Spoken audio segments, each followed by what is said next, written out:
This is the Botanical Garden in Helsinki, where I will do a musical reading of my 3 random links, thus turning the waves of direction into sound waves. My links deal with questions of class, identity, and relationships.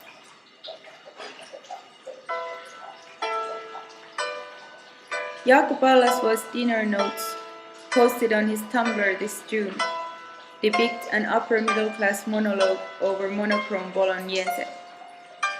The text expresses the writer's disrespect towards the host of the evening, who seems to constantly, quote-unquote, use his outmoded classical education to mutilate other people's points of view.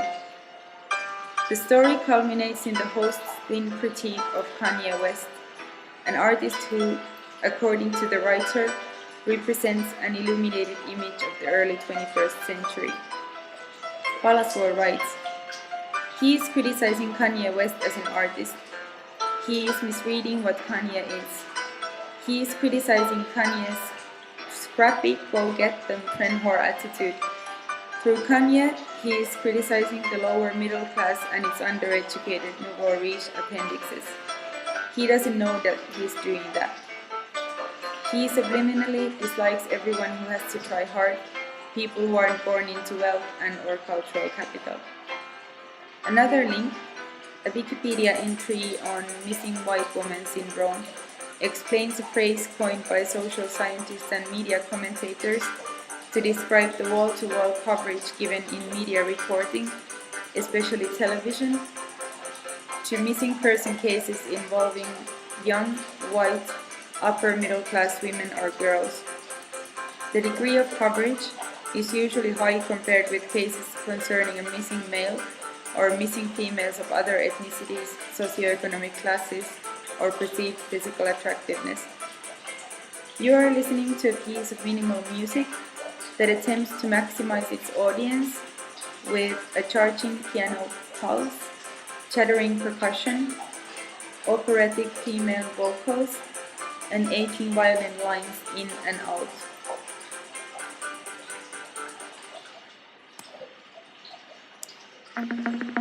Quickening beat, an audio illusion. Kanye West's latest album, Jesus, is different from the 5 previous ones. It was commonly described as very raw, his rapping a kind of screaming primally. The album's producer said it's the fastest record they ever made. An acclaimed critic called Jesus a brilliant, obsessive-compulsive carrier autocorrect, comparing it to similarly abrasive records. Every mad genius has to make a record like this at least once in his career. Jesus brought Kanye West a new audience while eliminating some of his old fans. For many, the album changed the idea of Kanye West. Some listeners changed their idea of themselves. The first step in overcoming aversions to the kinds of music you think you don't like is deciding that there is value in enjoying music you currently do not enjoy. A common thread throughout my Waves of Direction links is the call for unprejudiced modes of listening and speaking, the establishment of a dialogue, even a strange love affair, with our unfamiliar surroundings, or the unfamiliarity within ourselves.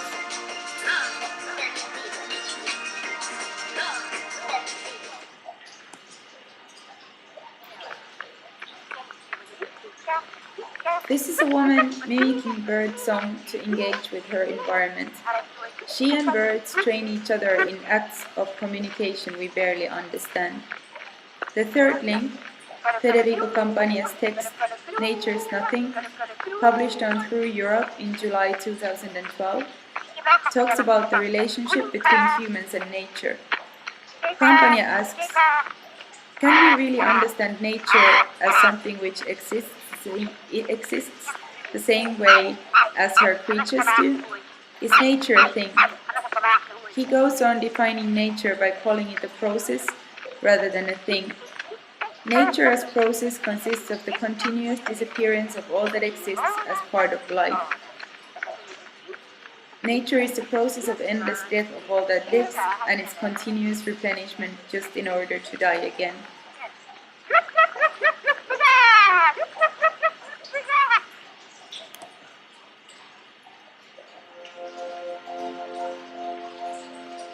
In order to leave behind the suffering produced by an existence founded on death, most Western and Eastern types of mysticism imagine the possibility of transferring our desire for survival from our mortal bodies to a plane of immortality. According to this approach, one may attain another immortal nature through the rejection of his or her body. On the other hand, the scientific school of thought believes in technology, contemporary medicine, and the idea of fixing our own nature, fixing our bodies until they will be provided with their own immortality. In the background, a Gujarati folk song for dancing around an icon of a Hindu goddess.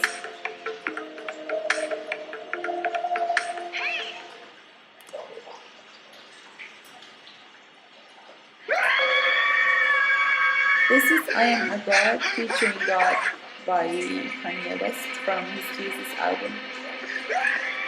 The search for the perfection of mind, body, and spirit might lead to the emergence of the post-human, but will it emancipate humanity or deepen social segregation, bringing about the biotechnological manifestation of the privileges of the few?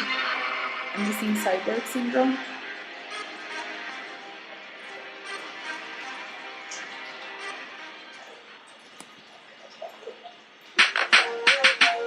In his text, Federico Campagna suggests that we should embrace vanishing rather than obsess over permanence.